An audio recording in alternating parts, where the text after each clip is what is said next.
नमस्कार दोस्तों। आज 28 जुलाई 2020 और मैं स्वागत करता हूं आपका युवा एंड डेली करंट अफेयर्स में। आज के करंट अफेयर्स की पीडीएफ का लिंक हमने डिस्क्रिप्शन में दिया हुआ है, आप वहां से उसे डाउनलोड कर सकते हैं।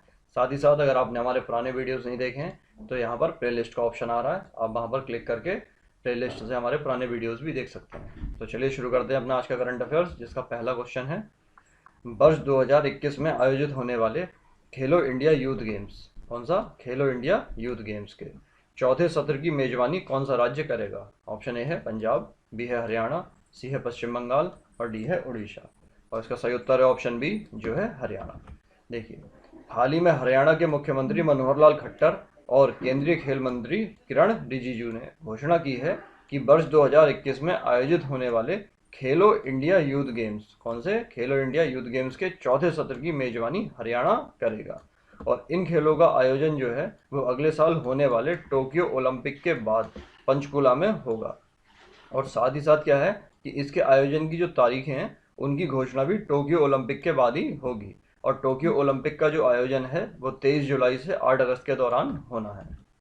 देखिए, अभी तक क्या है कि 3 बार, कई बार हो सकता है कि इस बार हो सकता है एग्जाम में पूछ लिया जाए कितनी बार अब तक खेलो इंडिया यूथ गेम्स का आयोजन हो चुका है। तो 3 बार हो चुका है, वर्ष 2018 में दिल्ली में, वर्ष 2019 में पुणे में और वर्ष 2020 में गुवाहाटी में, और ये प्रस्तावित है वर्ष 2021 में हरियाणा में। चलिए बढ़ते हैं दूसरे प्रश्न की ओर। कॉमनवेल्थ गेम्स 2022 कहाँ का आयोजन कहाँ पर किया जाना है? ऑप्शन ए है इंग्लैंड, बी है भारत, सी है ऑस्ट्रेलिया और डी है कनाडा।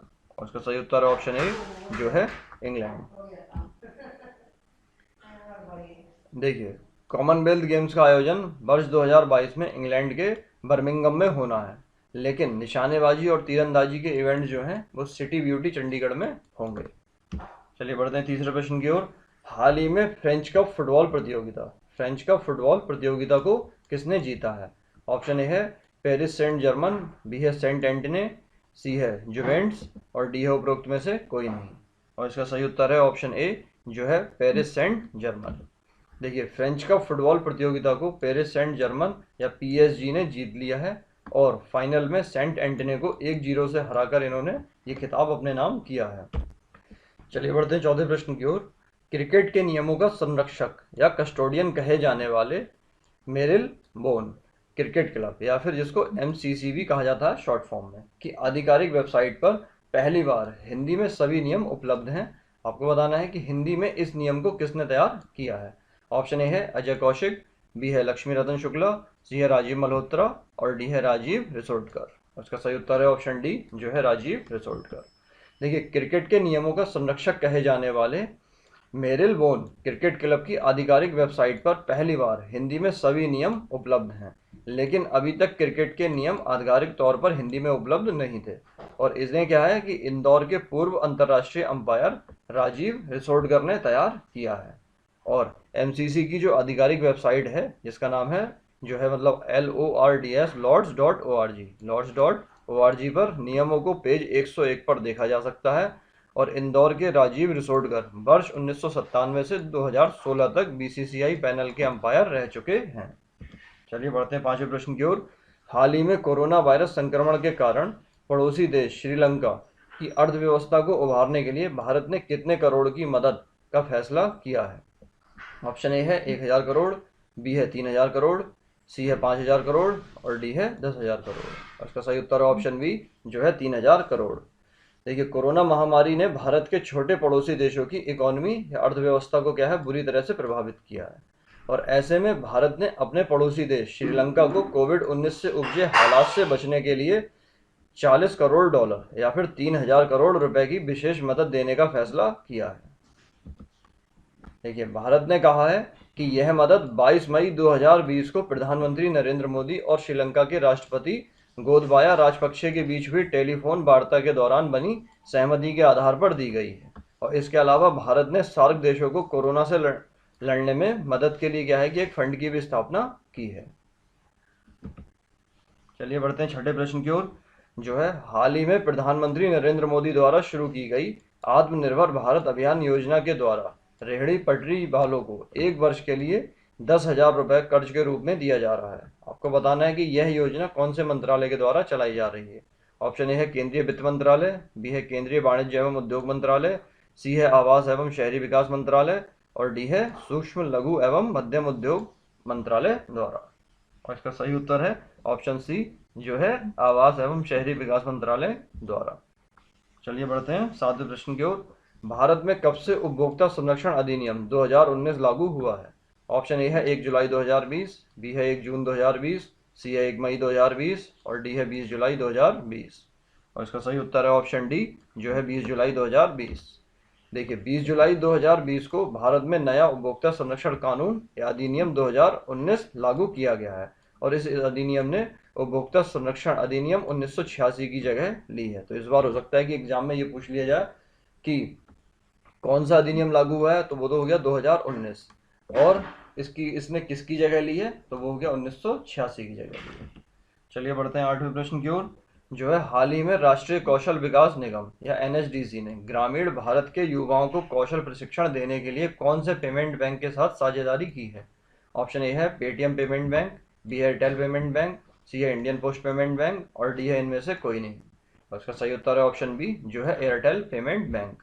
देखिए हाल ही में एयरटेल पेमेंट बैंक और राष्ट्रीय कौशल विकास निगम ने ग्रामीण भारतीय युवाओं को कौशल प्रशिक्षण देने के लिए एक साझेदारी की घोषणा की है और इस साझेदारी के तहत युवाओं को वित्तीय क्षेत्र की नौकरी के लिए प्रशिक्षित किया जाएगा।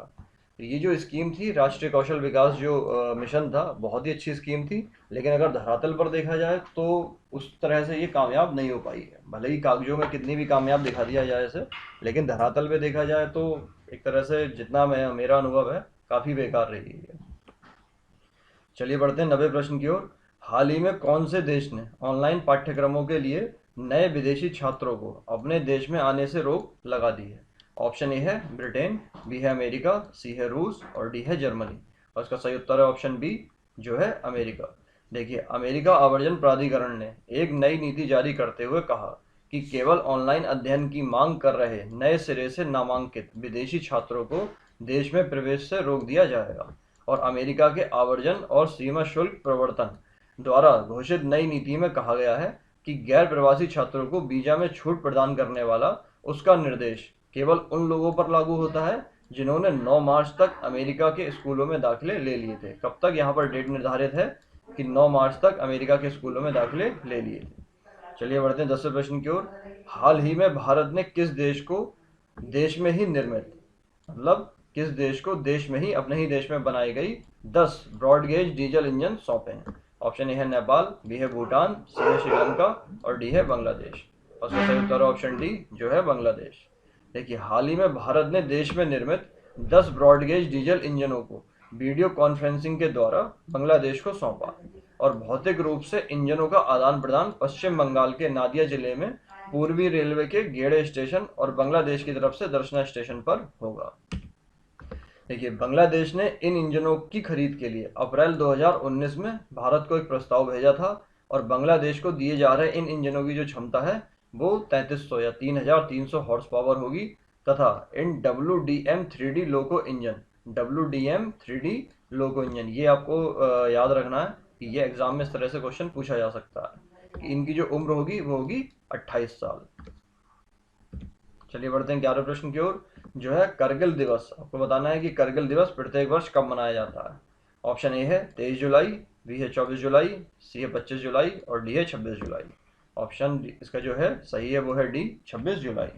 देखिए 26 जुलाई को प्रतिवर्ष कारगिल दिवस मनाया जाता है और 26 जुलाई 1999 को कारगिल युद्ध में भारत को विजय मिली थी और 1999 में कारगिल की पहाड़ियों पर पाकिस्तानी घुसपैठियों ने कब्जा जमा लिया था और जिसके बाद भारतीय सेना ने उनके खिलाफ ऑपरेशन विजय, यहाँ पर ऑपरेशन जो है उसका नाम था विजय अभियान, चलाया गया था और ऑपरेशन विजय अभियान 8 मई 1999 से शुरू होकर 26 जुलाई तक चला था।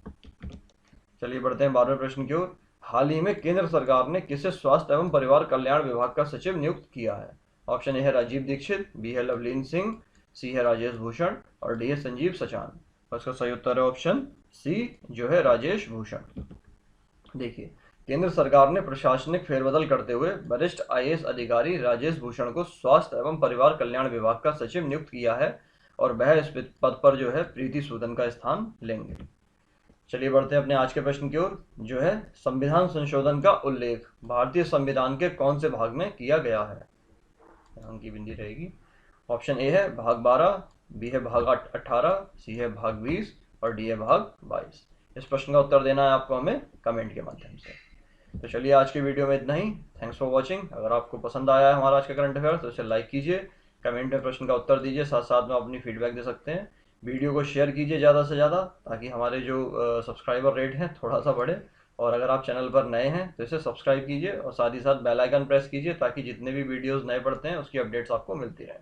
तो चलिए मिलते हैं कल के अंक में, तब तक के लिए जय हिंद, जय भारत।